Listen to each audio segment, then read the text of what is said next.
ఆ మంత్రోపదేశము ఎందుకు అవసరం అమ్మా?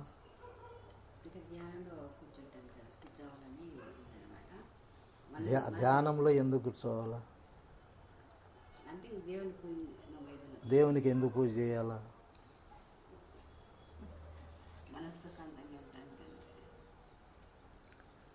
మనసు ప్రశాంతంగా ఉండాలి.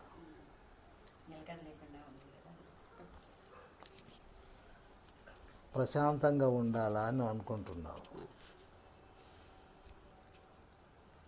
కొంచెం ఆలోచించు.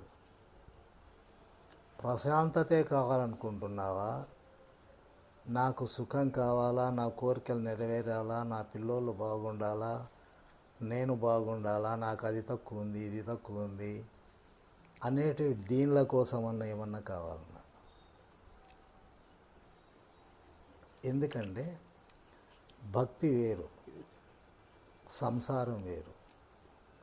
సంసారంలో ఉన్నప్పుడు ఎప్పుడూ సంసారము, సంపదలు దీని మీదకే పోతూ ఉంటాయి.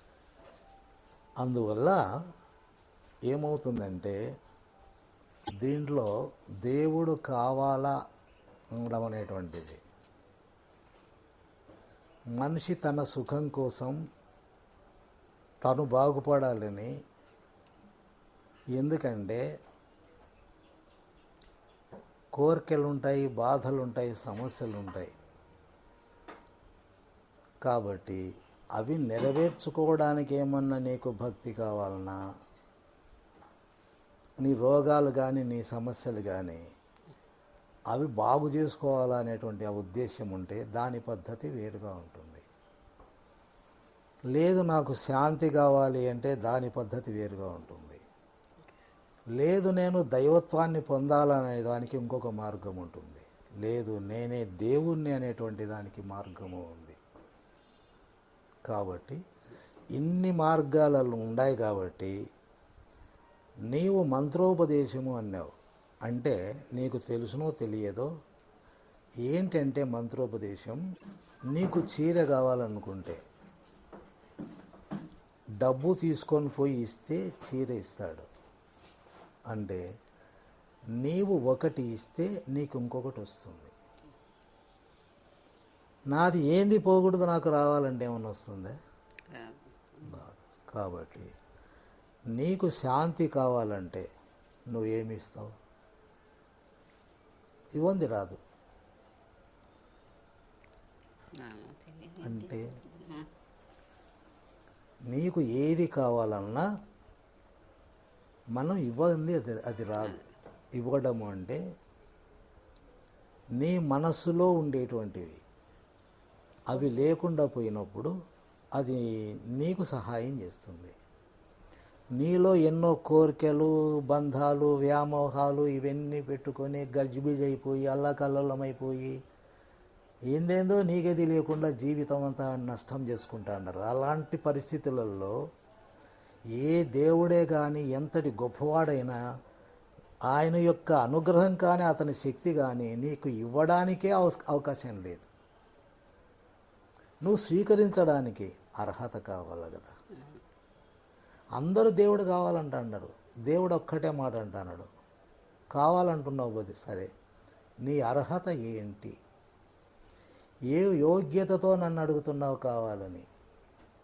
అప్పుడు మనం చూసుకోవాలి కదా. అరే నాలో ఏం తప్పులు ఉన్నాయి, ఏ బలహీనతలు ఉన్నాయి, నాకు కోరికలు ఉన్నాయి, ఆ కోరికలు ఉండేటువంటి భగవంతుడికి సంబంధించినటివే, నాకు సంబంధించినటివే, లేకుంటే ఇతరులకు శాపం ఇవ్వడానికి సంబంధించిన ఆలోచించు. ఎంతో ఉంది లోపల. గజిబిజిగా ఉండేటువంటి మనస్సులో ఎవరు ఏం చేస్తారమ్మా? చెప్తారు. కానీ నువ్వు ఇప్పుడు నేను అందరికీ ఉపన్యాసం చెప్తా ఉండా, అది వారి వారి శ్రద్ధ, వారి వారి సాధన మీద ఆధారపడి ఉంటుంది. ఎంతటి విలువైన నువ్వు ఏం చేయకపోతే ఏం ప్రయోజనం లేదు. కాబట్టి దీంట్లో ఎన్నో రకాలు ఉన్నాయి. మంత్రదీక్ష, మంత్రాన్ని ఇవ్వడం. ఆ ఇచ్చేటప్పుడు ఆ మంత్రం అనేటువంటిది ఇచ్చేవానిలో ఆ శక్తి ఉండాలి. ఆ శక్తి వలన ఆ మంత్రం పనిచేస్తుంది. అంటే వాడు శక్తిని ఇవ్వాలి, మంత్రాన్ని ఇవ్వాలి. ఉత్త మంత్రాన్ని ఇస్తే ఏం ప్రయోజనం లేదు. అది మంత్రదీక్ష. హస్తదీక్ష. హస్తదీక్ష అనేది నిన్ను ఆశీర్వదించేటప్పుడు వాని లోపల ఏదైనా శక్తి ఉంటే ఆ శక్తి వానికి తెలియకుండానే ఈ హస్తము ద్వారా నీలో ప్రవేశిస్తుంది. దాన్ని హస్తదీక్ష అంటారు. ఇక మూడోది నయన దీక్ష. అంటే నీ కళ్ళల్లోకి చూస్తూ కూర్చుంటాడు అన్నమాట. నీవు కదలకుండా ఉన్నట్లయితే ఆయనలో ఉండేటువంటి శక్తిని నీవు రిసీవ్ చేసుకుంటావు. నువ్వు కదలకుండా ఉండలేవు. ఎందుకు ఉండలేవు అంటే నీలో కోరికలు, మానసికమైనటువంటి బలహీనతలు ఇవి ఉంటాయి కాబట్టి ఆ చూడడానికి కూడాను అంత శక్తి ఉండదు. కాబట్టి అది ఒక పద్ధతి. ఇంకా ఇవన్నీ ఏమి లేకుండా మౌన దీక్ష అంటే కేవలము ఏమీ చెప్పకుండా అతనిలో ఆలోచనలు ఏ వికారాలు లేకుండా ఎల్లప్పుడూ ఒక్కదానికి కూడా లొంగిపోకుండా నిరంతరము తాను స్వస్థితిలో ఉండేటువంటి స్థితిలో ఉండి అతని దగ్గర ఉన్నప్పుడు ఆ శక్తి తరంగాలనేటువంటి దివ్యశక్తి తరంగాలనేటువంటివి ఇతరులలో ప్రవేశిస్తాయి. ఆ ప్రవేశించడానికి ఆ కాసేపన్నా మనస్సు నిర్మలంగా ఉంచుకోవాలి. కాబట్టి ఈ 4 పద్ధతులలో ఏది అనేటువంటిది అది గురువుకు సంబంధించింది. కానీ ముఖ్యంగా మన పాత్ర ఎక్కువ ఉండాలి. అంటే ఇది ఏదో తిరునాళ్ళకు వేయించినాంలే, ఏదో దేవాలయానికి వేయించినాంలే అనేది కాదు. దీని మీద దృష్టి బాగా పెట్టాలి, బాగా సాధన చేసుకోవాలి. అన్నిటికంటే దీనికి ప్రాధాన్యత ఇవ్వాలి. ప్రాయం ఎవరైనా సంసారం చేసుకోవచ్చు, వ్యవహారం చేసుకోవచ్చు, దానికేం సంబంధం లేదు.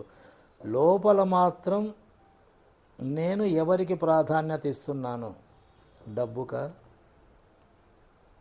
బంగారుకా, దుస్తులకా, బిడ్డకా, అల్లునికా, మనవనికా, భర్తకా, తండ్రికా, తల్లికా?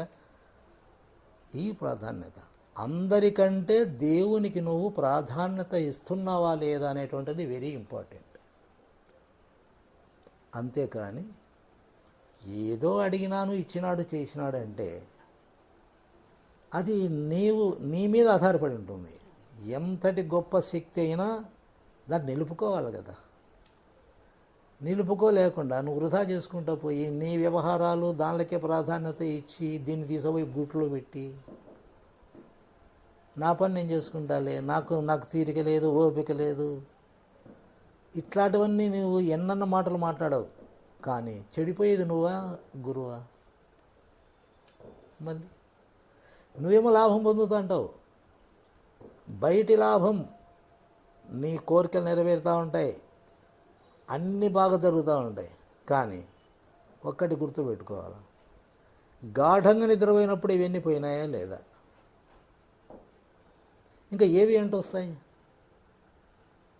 ఏవి ఎంటొస్తాయి? రావని నీకు తెలుసు, నాకు తెలుసు, ప్రతి మనిషికి తెలుసు. మళ్ళీ ఎందుకు ఈ తాపత్రయాలన్నీ? తెలుసు కదా, మరి ఎందుకు ఈ తాపత్రయాలు? అందుకోసమే నేను చెప్తున్నా జాగ్రత్త అని. ఆ మనస్సు నువ్వు అనుకున్నట్లు లేదు, దానికి అన్నీ నేర్పించి పెట్టినావు. దాన్ని బుజ్జి కుక్క అంటారే, దాన్ని ఎట్లా సాకాలని అట్లా సాకుతా ఉండవు. దాన్ని అది కోరినటువన్నీ నువ్వు ఇస్తా ఉండవు. అది ఎక్కడికి పంపిస్తే అక్కడికి పోతా ఉండవు. లోక సంచారం చేసేకే నువ్వు తయారైనావు, లోక సంచారం చేస్తా ఉండవు. దైవ సంచారం ఎక్కడ చేస్తుంది? నీకు తీరికాడుంది. అందువల్ల ఇక్కడ బాగా ఆలోచించాల్సింది. నేను ఒక కత్తిని ఇచ్చిన, నువ్వు కూరగాయలను తరుక్కోవచ్చు, ఒకని మెడైనా నరుకోవచ్చు, లేదా నువ్వైనా నరుక్కోవచ్చు. కానీ అంటే ఈ యొక్క సాధన అనేటువంటిది, దైవత్వం అనేటువంటిది, ఇది బంగారుది. కాబట్టి దాన్ని దేనికి ఉపయోగించుకోకుండా ఉంటాను. ఎందుకంటే భస్మాసుడు ఈశ్వరుని ప్రత్యక్షం చేసుకున్నాడు. ఎవరి తల మీద పెడితే వాడు భస్మం అయిపోవాలా అని అంటాడు. ఇచ్చిన అనుపోవరం అన్నాడు. ఇది అబద్ధమో నిజమో నాకెట తెలుస్తుంది, కాబట్టి నీ తలకాయ మీదనే చేయి పెడతానన్నాడు ఈశ్వరుని మీద. ఈశ్వరుడు పరిగెత్తిపోయినాడు. ఎందుకంటే భస్మం అయిపోతాడు కదా. నువ్వు అట్లా భస్మాసుడు నువ్వు ఏమో మాకేం తెలుసు, వరమేమో అడుగుతాండవు, వరం ఇచ్చినా నువ్వు నా తలకాయ మీద చేయి పెట్టాలంటే అబద్ధమో నిజమో. కాబట్టి అక్కడ ఏమైంది, ఇంకా ఆయన భరతనాట్యం చేస్తూ చేస్తూ తన తల మీదనే తను చేపెట్టుకున్నాడు. వాడు డ్యాన్స్ చేస్తున్నాడు, వాడి తల మీద వాడు చేపెట్టుకున్నాడు, వాడు భస్మం అయిపోయినాడు. కాబట్టి ఇదంతా కూడాను మనస్సు పవిత్రంగా ఉంచుకునేకి ప్రయత్నం చేస్తూ పోవాలి లోపల. అది ఎల్లప్పుడూ వెంటాడుతూ ఉంటుంది, అది ఎల్లప్పుడూ వెంటాడుతూ ఉంటుంది లోపల. దానికి నువ్వు చేయూతగా దాని వెంబడిపోయేది నేర్చుకోవాలి. నువ్వు ఎక్కడెక్కడో పోతే పోయినది నిన్ను లాక్కుంటుంది, నిన్ను లాక్కుంటుంది. నువ్వు నదిలో దుంకు, నీళ్ళు నిన్ను పైకి లేపుతాయి. కానీ రెండవసారి నీ ప్రయత్నం రొంత అవసరం, మూడవసారి మునిగిపోతావు అంతే. ఇంకా ఎందుకంటే భగవంతుడు నిన్ను రక్షిస్తాడు ప్రతి విషయంలో. ఎన్నిసార్లు మళ్ళా నువ్వు తప్పు చేసి మళ్ళా నీ ఈకారాలు నువ్వు పడితే ఏదో రోంత ఈకారాలే ఎక్కువైనాయి, పో మునిగిపో, ఎవరు వద్దండి, గంగలో కలిసిపోతావు. కాబట్టి ఇవన్నీ ఉన్నాయి, బాగా ఆలోచించుకో.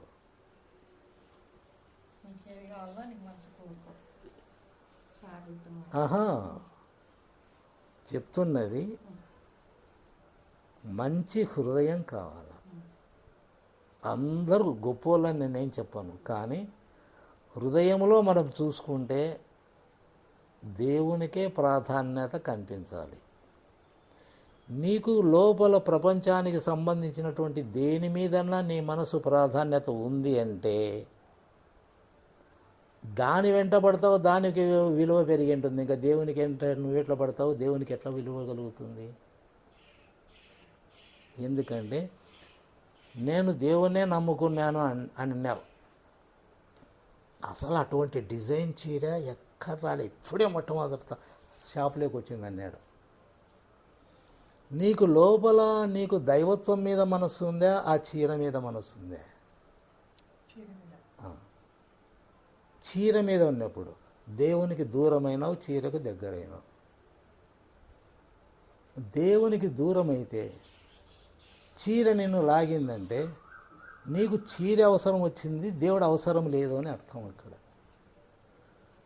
చీర లేకుండా నిన్ను దైవత్వం లాగింది అనుకో, దైవత్వం దగ్గరికి పోతావు, దైవానుగ్రహాన్ని పొందుతావు. అది కావాలన్నా ఇది కావాలన్నా అంటే నువ్వేమో నాకు దైవత్వం కావాలనే అంటావు, కానీ నీకు తెలియకుండానే దీనివైపు పోతావు.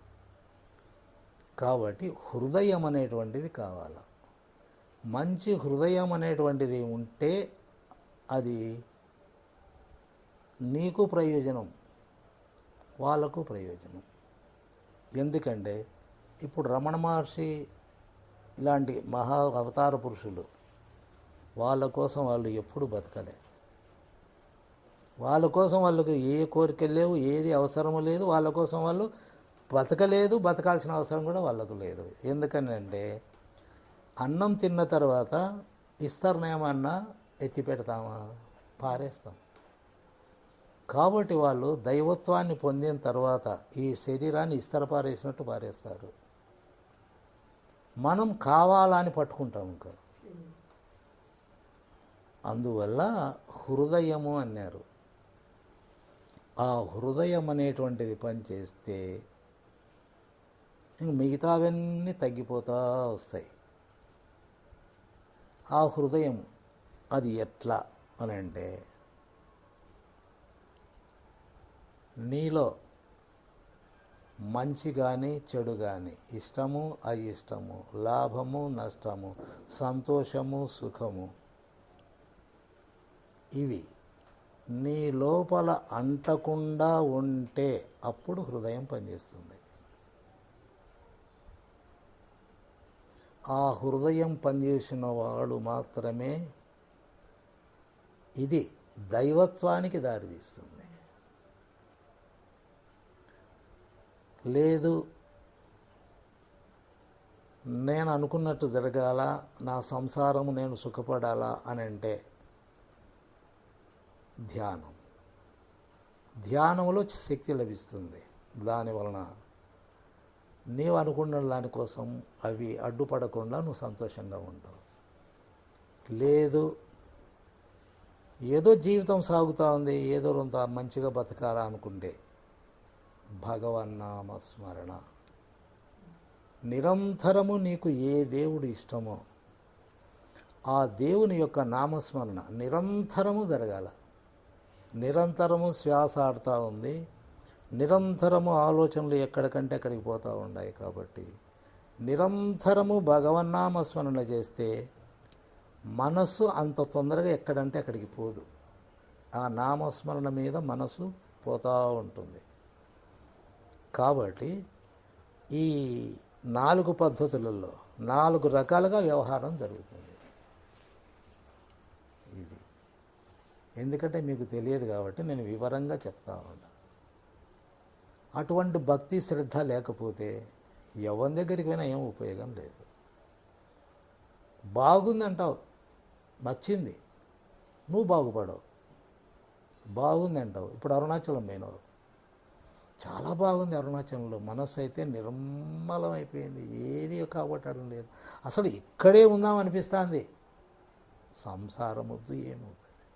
మళ్ళీ ఇంటికి వచ్చినాక అది అంటే అక్కడ హృదయం పనిచేయడం లేదు, మనసు పనిచేస్తూ ఉంది. మనసు పనిచేసినప్పుడు మనసు అణిగిపోతుంది. గాఢంగా నిద్రపోయినప్పుడు మనసు లేదు కదా, అన్నీ పోయినాయి. అట్లే అక్కడ మనస్సు అనేటువంటిది అణిగిపోతుంది అన్నమాట. అణిగిపోయినప్పుడు హాయిగా అనిపిస్తుంది, బయటకు వచ్చినాక మళ్ళీ పైకి లేస్తుంది. ఇది అట్లే అన్నమాట. అంటే ఇక్కడ ఒక శక్తి మనలో ప్రవేశించి అది పనిచేసింది, అంతేగాని నీ గొప్పతనం ఏం లేదు. దానికే ఈ రకంగా దాన్ని దక్కించుకోవడానికి నీ హృదయం పనిచేయాలా. అంటే అది మనసు వరకే పనిచేసింది కాబట్టి మనసు అణిగిపోయింది, మళ్ళీ మనసు లేచింది. అదే నువ్వు హృదయపూర్వకంగా హృదయం అనేది పనిచేసిందనుకో, వచ్చింది పోదు. అందుకోసమే ఇప్పుడు అందరము వింటున్నాం, చెప్తామంటే అందరూ వింటున్నారు. కానీ ఎవరి మనస్సు అయితే పక్కకు పోకుండా వింటూ వస్తూ ఉంటారో వాళ్ళలో హృదయం పనిచేస్తుంది. నీ మనసు ఎక్కడెక్కడో పోతూ ఉంటే హృదయం ఎట్లా పనిచేస్తుంది? అందువల్ల హృదయము పనిచేసే విధంగా మనిషి ఉండాలి, హృదయానికి ప్రాధాన్యత ఇవ్వాలి. ప్రపంచం వెంట ప్రపంచానికి నీ సంసారానికి విలువ అనేటువంటివి ఇవన్నీ ఉన్నాయి. కానీ భగవంతుడు ఏమంటున్నాడంటే, నాకు విలువ ఉందే లేదా, నన్ను నమ్మినావా లేదా, పో కర్మ ప్రకారం ప్రతి ఒక్కరు జీవించాల్సిందే, ఎవరు చేసుకునే పనులు వాళ్ళు చేసుకోవాల్సిందే చేసుకో. కానీ లోపల నాకు స్థానం ఉందా లేదా అని చూస్తాడంతే. వేరే దానికి స్థానం ఉంటే నేను ఎట్లా కూర్చుండేది, నేనెట్లా పోయేది? కాబట్టి భగవంతునికి మన హృదయంలో స్థానం ఇవ్వాలి. అది వట్టి మాటలతో సాధ్యం కాదు. నీలో ఏదైనా లాగుతూ ఉంది అంటే విపరీతంగా లాగినట్లు నువ్వు పోకపోతే అప్పుడు నీ హృదయం పనిచేస్తుంది. అది లాగడము అంటే అది ముఖ్యమై ఉంటుంది, నీకు విలువై ఉంటుంది, అవసరమై ఉంటుంది. కాబట్టి నువ్వు లాగుతానే వెళ్ళిపోతావు. అంటే మనస్సుతో నువ్వు ప్రాధాన్యత ఇస్తున్నావు, మనసు వెంట పోతున్నావు. హృదయమే పనిచేసింది, హృదయం లాగుతుంది, బయటికి పోనీదు. మనస్సును బయటికే పోనీదు. నీ ఇష్టం ఏది ప్రపంచంలో కనపడినా కూడాను లోపల నీ హృదయం పనిచేసిందంటే దేని వెంట నువ్వు పడలేవు, అది లోపలికి లాక్కుంటుంది, ఎక్కడికి పోనీదు. కాబట్టి అటువంటి హృదయం మనిషికి తయారు కావాలి. అంటే నీవు ఏ మాట మాట్లాడినా హృదయపూర్వకంగా మాట్లాడాలి. నీ వ్యవహారం హృదయపూర్వకంగా వ్యవహారం చేయగలగాలి. నీ చూపు పవిత్రంగా ఉండాలి, నీ వినికిడి పవిత్రంగా ఉండాలి, ప్రతి ఒక్కటి పవిత్రమై ఉండాలి. ఆ రకంగా ఉన్నప్పుడు లోపల ఆ శక్తి పనిచేస్తుంది. ఆ రకంగా మన లోపల వృద్ధి అవుతూ వస్తుంది. దేన్నైనా ఎదుర్కొంటుంది అన్నమాట. ఏదొచ్చినా దాని లోపలికి రానిది ఇంకా.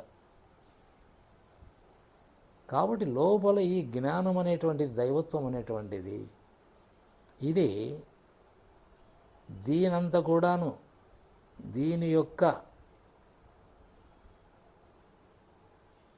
అమూల్యం. అంటే ఆ విలువ ఎవరికి తెలుస్తుందంటే అంతర్ముఖమై హృదయానికి ఎవరైతే అవకాశం ఇచ్చింటారో వాళ్ళదే నిజమైన జీవితము, వాళ్ళకే తెలుస్తుంది దైవత్వం అనేటువంటిది, వారికే తెలుస్తుంది.